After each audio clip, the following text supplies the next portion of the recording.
అందరికీ శుభాభినందనలు. మనం కన్యారాశి వారి ఫలితాలు చూసుకుందాం. కన్యారాశి వారికి చైత్రమాసంలో మామి చిగురులు చిగురించే వేళల అంటే మనకి ఏప్రిల్ మాసానికి వచ్చేసరికి మీ ఆర్థిక పరిస్థితి పరిశీలిస్తే ఈ నెలలో ఏ నియంత్రణ ఉండకుండా ముందుకు వెళ్ళే అవకాశం ఉంది. బృహస్పతి 9వ ఇంట్లో కూర్చొని మీ రాశిని చూస్తాడు. దీనివల్ల అదృష్టం కలిసి వస్తుంది. మీరు సరైన నిర్ణయాలు తీసుకుంటారు. అలాగే కుజుడు 3వ తేదీ నుంచి మీ 11వ ఇంట్లోకి వెళ్ళి కూర్చుంటాడు. మీ ఆదాయాన్ని సూచిస్తుంది. దీనివల్ల ఆదాయంలో మంచి పెరుగుదల కనిపిస్తుంది. అలాగే తృతీయాధిపతి అయినటువంటి ఏకాదశంలో కూర్చోవటం వల్ల మీ ప్రయత్నాల ద్వారా మంచి ఆదాయం పొందుతారు. అష్టమంలో అధిపతి అయినటువంటి వారు మీకు ఆకస్మికంగా డబ్బు కలిగించే ఆదాయం కలిగించే ఆర్థిక పరిస్థితి మెరుగుపడే అవకాశం ఉంది. మీరు మీ అభిప్రాయాన్ని వెల్లడించి వివాహ బంధంలోకి ప్రవేశించడం ద్వారా కూడా విజయం సాధిస్తారు. ఉద్యోగం చేసే వారికి సమయం అనుకూలంగా ఉంటుంది. అనేక సవాళ్ళను ఎదుర్కొని కూడా జయం సాధిస్తారు. వాటిని ఎదుర్కొని ముందుకు వెళ్ళినటువంటి ఘనత మీకు లభిస్తుంది. వ్యాపారం చేసేవారు అనేక సవాళ్ళను ఎదుర్కోవలసి ఉంటుంది.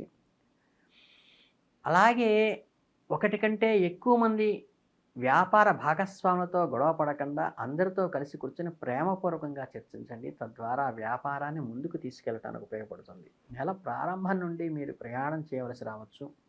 ఆర్థిక పరిస్థితి అనుకూలంగా ఉండే అవకాశం కనిపిస్తుంది. కెరీర్ పరంగా ఈ నెలలో సగటుగా మీకు ఒక హోదా పెరగటం కానీ పదోన్నతి కలగటం కూడా కలిగేటువంటి అవకాశం ఉంది. శుక్రుడు మరియు సూర్యునితో కలిసి తిరోగమన స్థితిలో కూర్చుంటం వల్ల ఏంటంటే అతనికి నీచ స్థితి 6వ ఇంట అధిపతి అయిన శని కూడా అతనితో ఉండటం వల్ల ఉద్యోగంలో కొద్దిగా ఒడిదుడుకులు వచ్చి కూడా విజయం సాధిస్తారు. సవాళ్ళనైతే ఎదుర్కొంటూ ముందుకు వెళ్ళవలసి వస్తుంది. 7వ తేదీన బుధుడు తిరోగమనం నుండి ప్రత్యక్ష స్థితిలోకి వస్తాడు. అప్పుడు మీ కార్యాలయంలో సవాళ్ళను కొంత తగ్గుతాయి.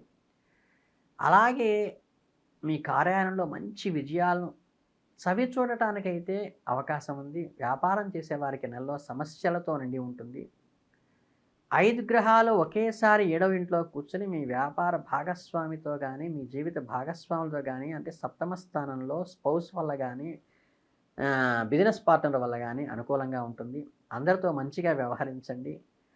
ప్రయత్నాలకి ఎటువంటి పెద్దపీట వేసి ఇటువంటి వివాదాలకు తావివ్వకుండా ముందుకెళితే మీరు విజయం సాధిస్తారు.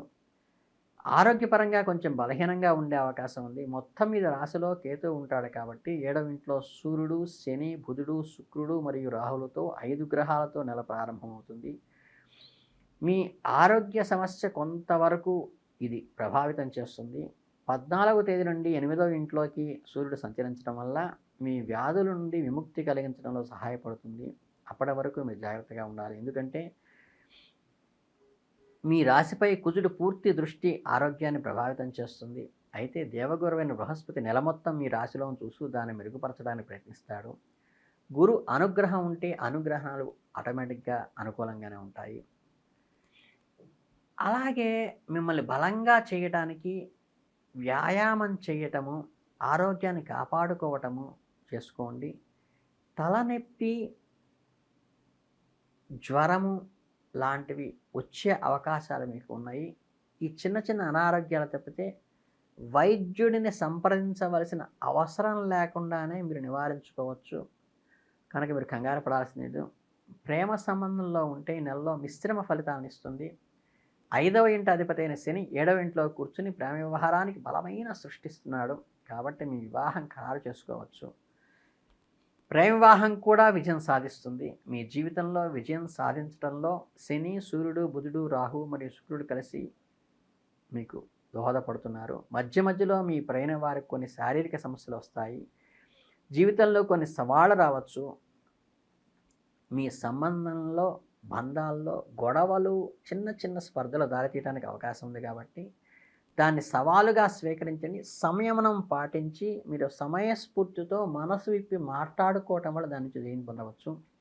7వ ఇంట్లో 5 గ్రహాల కలయిక వలన జీవిత భాగస్వామి మరియు ఒకరినొకరు అర్థం చేసుకోవడంలో బలపడటానికి ఉపయోగపడుతుంది. చిన్న చిన్న అపార్థాలకైతే తావు ఉంది. పరిస్థితి కొంతవరకు మెరుగుపడుతుంది. ఓపికగా ఉండాలి. జీవితంలో 4వ ఇంట అధిపతి అయిన దేవగురు బృహస్పతి నెల మొత్తం 9వ ఇంట్లో ఉంటాడు. కాబట్టి అక్కడ నుంచి మొదటి ఇల్లు అయినా, మూడవ ఇల్లు, ఐదవ ఇల్లుని చూస్తాడు కాబట్టి మీ సంతానం సౌఖ్యాన్ని కలిగిస్తుంది. కుటుంబాన్ని విస్తరించే అవకాశం ఉంది. అలాగేంటంటే గురు దృష్టి వల్ల ఆధ్యాత్మిక భావనలు వెల్లివిరుస్తాయి. కుటుంబ వాతావరణం కూడా ప్రశాంతత నెలకొంటుంది. తండ్రితో మీ సంబంధం మధురంగా మారుతుంది.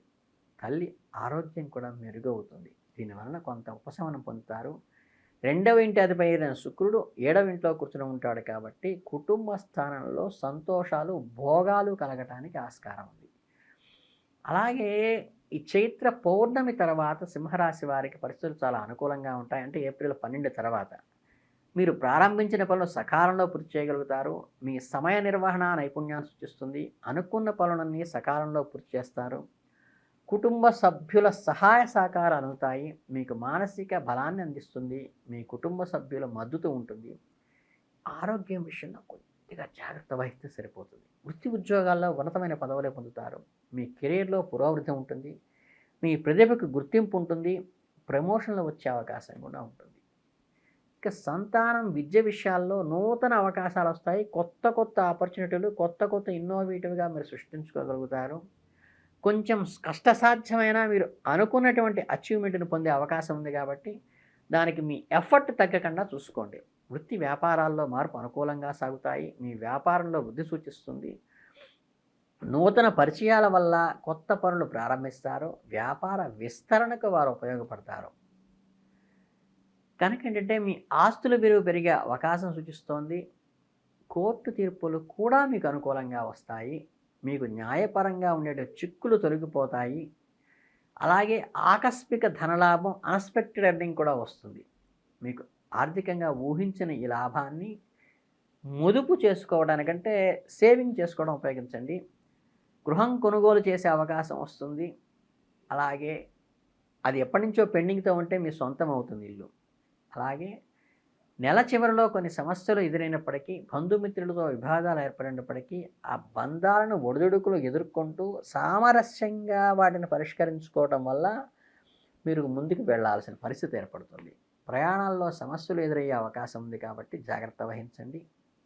అలాగే ఈ సంకష్ట మోచన గణపతిని ప్రార్థించడం వల్ల కూడా మీకు ఈ కష్టాల నుంచి బయటపడతాయి. ఈ పశుపక్షాదులకు నీళ్లు పెట్టడం వల్ల కూడా ఈ దోషాల నుంచి బయటికి రావచ్చు. ఈ 2 పనులు చేయడం వల్ల మీకు మంచి శుభకళలు కలుగుతాయి. అలాగే ఈ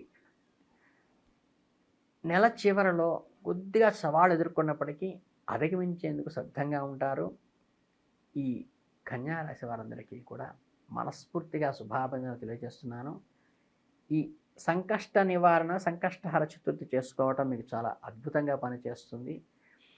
చక్కగా మీరు తెల్లని పూలతో, నందివర్ధనం పూలు కానీ అటువంటి పూలతో గణపతిని ఆరాధించడం కానీ, దూర్వాయుధంతో గణపతిని ఆరాధించడం కానీ మీకు ఈ నెలలో కలిసి వస్తుంది. అంతకుమించి పరిహారాలు అక్కర్లేదు. మీ అందరికీ ఆయురారోగ్య ఐశ్వర్యాలు కలగాలని, చైత్రమాసం మీకు దిగ్విజయంగా కలగాలని మనస్ఫూర్తిగా కోరుకుంటూ ధన్యవాదాలు.